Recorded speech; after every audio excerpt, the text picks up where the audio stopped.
Long ago, when the earth was still young and the wisdom of the ancestors was spoken around every fire, there was a land where the sun burned without mercy.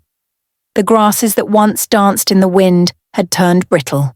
The rivers had thinned into trickles of mud, and the sky stretched endlessly without a single cloud. The drums of harvest had grown silent, and the voices of children, once loud with laughter, faded into whispers of hunger. This was the land of the Rainmaker, the man whom the people called Kofi, and yet even his name no longer brought comfort, for though he had once bent the skies to his will, the heavens had grown deaf to his chants. Kofi was old now, his back bent, his hair as white as the milk of a broken calabash.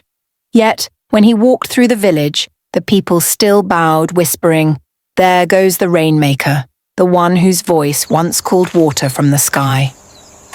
They looked to him with hope that was quickly turning into despair.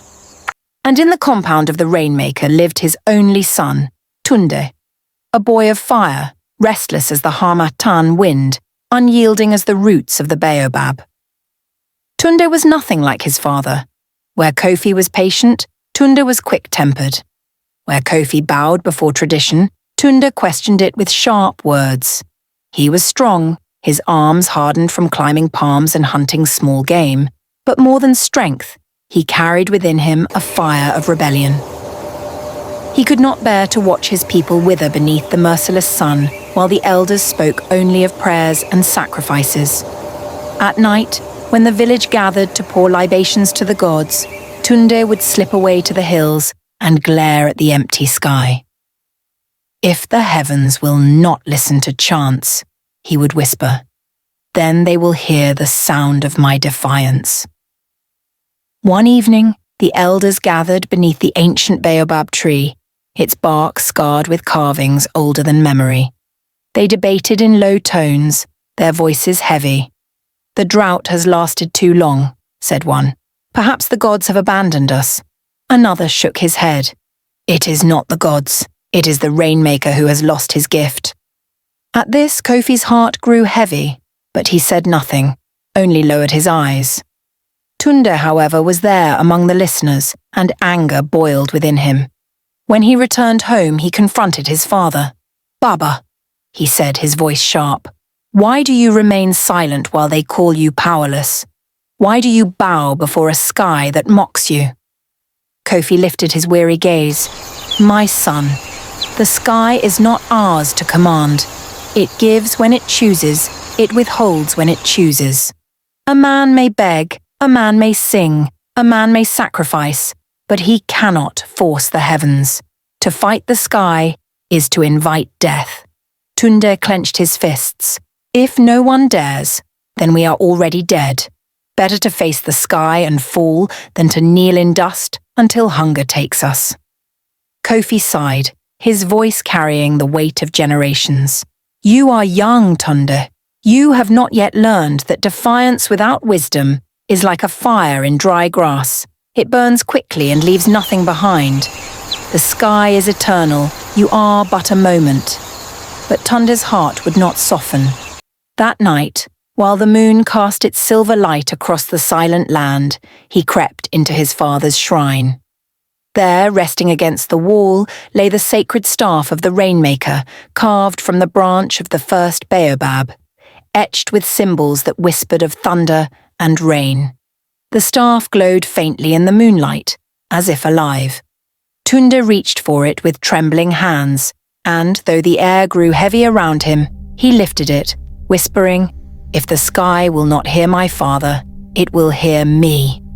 Before dawn, he set out for the hills, his shadow stretching long against the earth. Along the path, the villagers stirred in the dim light, watching him with wide eyes.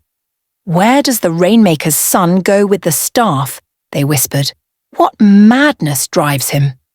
Some shook their heads, muttering that he would bring doom upon them all, but others, weary of thirst, dared to hope. Perhaps the boy carried something that his father no longer could. The climb was long and cruel. Thorns tore at his feet, rocks bit into his skin, and the dry wind pushed against him as if the world itself wanted to hold him back. Yet still he climbed, each step fueled by the cries of thirsty children echoing in his memory. Hours passed, the sun rose high, and at last, Tunde reached the summit of the sacred hill, the place where, according to legend, the earth touched the very hem of the sky. He planted the staff firmly into the ground, lifted his face to the heavens, and shouted with all the strength in his lungs, "O sky, I am Tunde, son of Kofi the Rainmaker. You have turned away from his chants, but you will not turn from mine. I demand rain. Not tomorrow, not next season, now." At first, silence.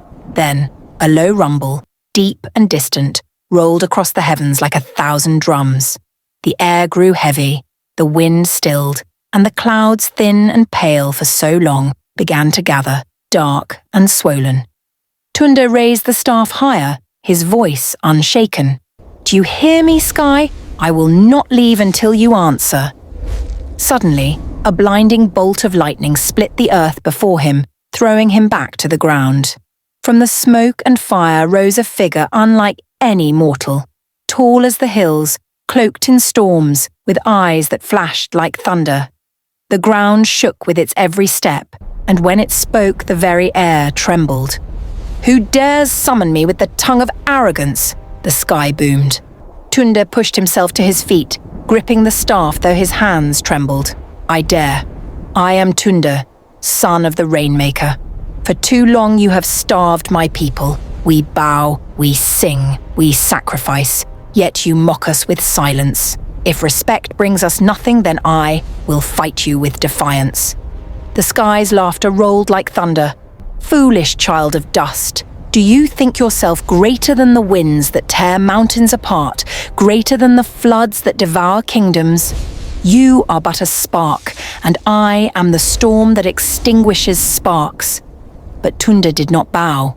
He lifted the staff high, and with a voice that echoed across valleys, he began to chant, not as his father had taught, but in his own rhythm, fierce and unyielding. The symbols upon the staff blazed with light, and lightning coiled around it like serpents. The earth shook, the heavens roared, and for the first time in generations, a mortal hand reached toward the heart of the sky itself. And in the village below, the people looked up in fear and awe, for the heavens had come alive with fire and thunder. Some cried out, "The boy has doomed us!" Others fell to their knees, whispering, "Perhaps he will save us yet." The battle had only just begun, and though the rain had not yet fallen, the world knew that nothing would ever be the same again. The sky has risen, and Tunde stands defiant with the staff in hand. But the heavens do not yield so easily, and what comes next may change his destiny forever. Is this the dawn of rain, or the birth of ruin? Only part 2 holds the answer. Subscribe, like, and turn on the notification bell so you won't miss the moment the truth is revealed.